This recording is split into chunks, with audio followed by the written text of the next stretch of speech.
Greeting dear students. So I hope the previous chapter is clear to everyone. What is the meaning of reflection of light and what is the meaning of refraction of light. Now in this chapter, the next chapter, we will discuss about the different applications of refraction of light, the Tyndall effect, the dispersion of light. So before starting those concepts, first we will discuss the refraction of light through a glass prism. All of you must have seen the glass prism. सभी ने देखा होगा glass prism. तो उसके अंदर आपने ध्यान दिया होगा कि उसमें से 7 कलर्स डिफरेंट वो लाइट को क्या कर देता है, स्प्लिट कर देता है। The white light will split into विबग्यो। तो before going into that concept, first we will discuss about the bending of light that take place in case of glass prism. Here I have made a glass prism ABC।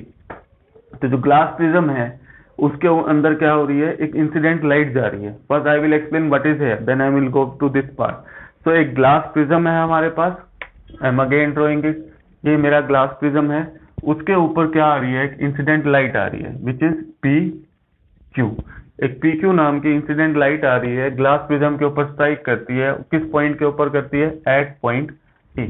Incident point is point A। अब अगर हमको इसका normal draw करना है तो normal क्या होता है, this is the refracting surface and the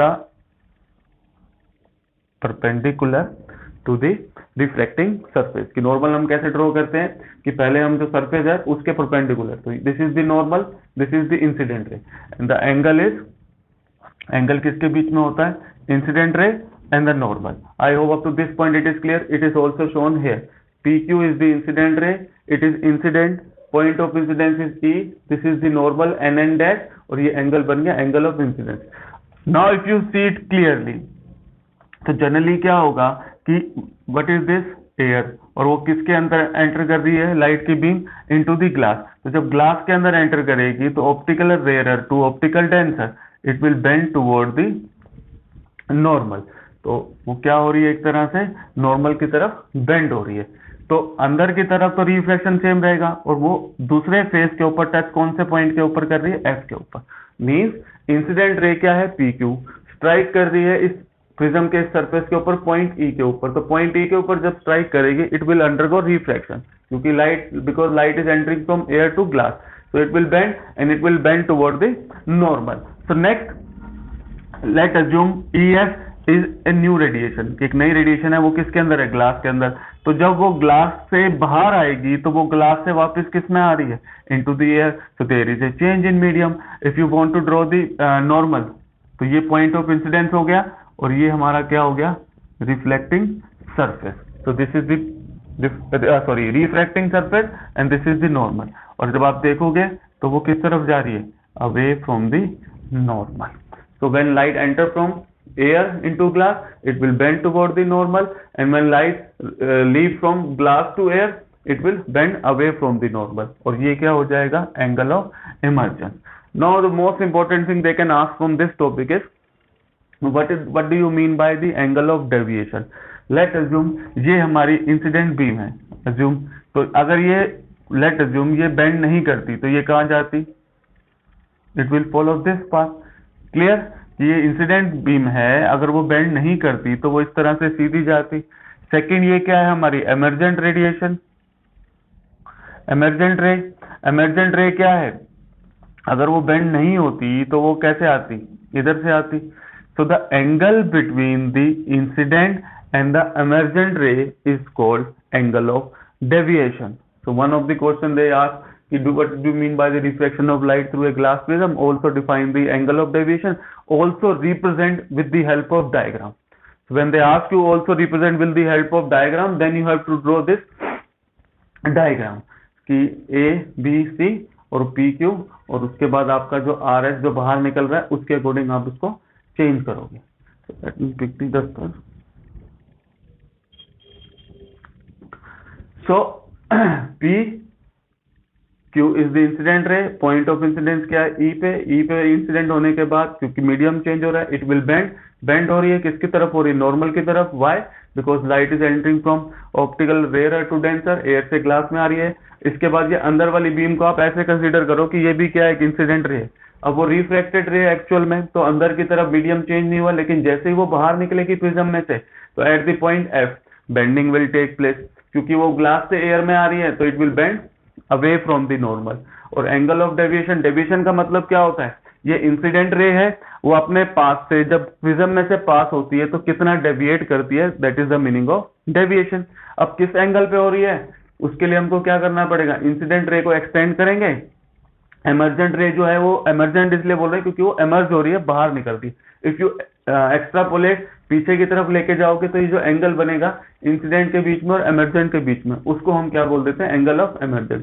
तो clearly mentioned here ABC is the prism, this is the angle of prism mentioned here, angle of prism, PQ is the incident ray, incident point is E, अंदर जाके वो bend हो रही है तो reflected radiation होगी according to the law of refraction. This is angle of incidence, this is angle of refraction, so both angle are generally not equal. So when this reflected ray strike at this point, F point के ऊपर आएगी तो medium दोबारा change होगा, तो फिर वो क्या कर रही है, बेंड कर रही है, तो यहाँ पे क्या हो जाएगा, आपका एंगल ऑफ इंसिडेंस हो जाएगा, यहाँ पे बाहर निकल रही है तो angle of emergence. One more thing that you can learn, अंदर वाले दोनों एंगल क्या रहेंगे, आपके सेम रहेंगे। ये क्या है, एंगल ऑफ रिफ्रैक्शन, ये भी एमर्जेंट है और ये नॉर्मल है, तो ये क्या हो जाएगा, एंगल ऑफ रिफ्रैक्शन। तो दिस एंड दैट एंगल दोनों क्या रहेंगे, सेम रहेंगे, क्योंकि अंदर मीडियम चेंज नहीं हुआ है। बाहर वाले दोनों एंगल जनरली सेम रहेंगे, आई और ई जनरली क्या रहेंगे, सेम रहेंगे। So one more principle, basic principle that you have to learn is angle of prism, angle of deviation, दोनों को आप ऐड करोगे will be equal to angle of incidence plus angle of emergence. कि angle of deviation और angle of deviation और angle of prism को आप add करोगे तो जो टोटल आएगा that will be equal to angle of incidence plus angle of emergence. So I hope this refraction of light through a glass prism is clear to everyone.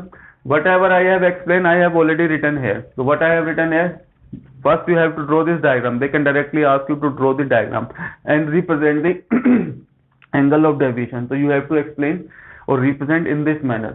Here I have mentioned P is the incident ray, EF is the refracted ray, FS PE incident ray, EF refracted ray, और वो बाहर निकल रही है तो EF S is the emergent ray, angle A is the angle of prism, angle I is the angle of incidence, angle R is the angle of refraction. Don't be confused by this, only draw it once.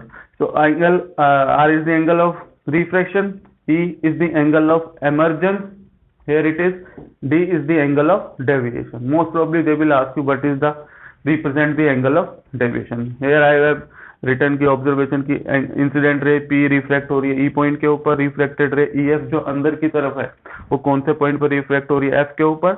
Incident ray PE, जो incident ray PE है उसका reflection दो बार हो रहा है, एक बार तो ई point के ऊपर और एक बार एफ पॉइंट के ऊपर। क्यों हो रहा है, because at point E incident ray कहाँ एंटर कर रही है, from air to glass, at point F it is leaving from glass to air.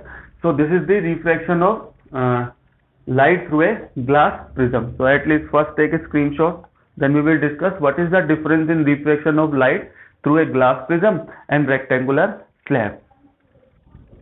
I hope all of you have took the screenshot. Now if we compare the refraction of light through a glass slab, glass slab में क्या होता है, this is the angle of incidence, this is the angle of refraction, again you can draw this, and this is the angle of emergence, कि यहाँ से बाहर निकल रही है वो, similar to this manner कि for example A B C D, कि A B इंसिडेंस रे है, कहाँ पे इसका रिफ्रैक्शन हो रहा है, एट पॉइंट B, क्योंकि एयर से किस में आ रही है, ग्लास के अंदर। B C क्या है, रिफ्लेक्टेड रेडिएशन, कौन से पॉइंट पे इसकी दोबारा बेंडिंग हो रही है, at point C, because it is leaving the glass and coming into the air. तो यहाँ पे क्या हो रहा है, ये दोनों एंगल आपके सेम हो जाएंगे। अब इसके अंदर आप देखोगे ना तो इसमें थोड़ा सा फर्क है। Let assume this is the incident ray if doesn't bend, तो प्रैक्टिकली अगर हम देखें तो there is no change in the direction of incident ray and the emergent ray. कि अगर हम for the sake of simplicity अगर हम इस बात को बोले कि जो ग्लास स्लैब के अंदर due to its shape there will be no refraction, कि प्रैक्टिकली अगर हम देखें तो ग्लास स्लैब के अंदर ये ए बी है, इसकी डायरेक्शन कहाँ है अगर वो नहीं करती तो बेंड इस तरह से, और जो इमर्जेंट रे you can also see this, emergent रे की डायरेक्शन भी क्या है, यही है, और incident ray if it doesn't reflect इसकी डायरेक्शन भी यही है। तो प्रैक्टिकली और simplicity, for the sake of simplicity, कि ग्लास स्लैब जो है कि अल्टीमेटली इंसिडेंट करेगा, रिफ्लेक्ट होगा, फिर बाहर आएगा, तो उसमें रिफ्लेक्शन नहीं होता क्योंकि उसकी शेप ऐसी होती है। तो थोड़ा सा चेंज जो होता है कि अगर ये रिफ्रैक्ट नहीं होती तो इस पॉइंट के ऊपर आती, लेकिन वो रिफ्रैक्ट हो रही है तो कहां जा रही है, this phenomena is called lateral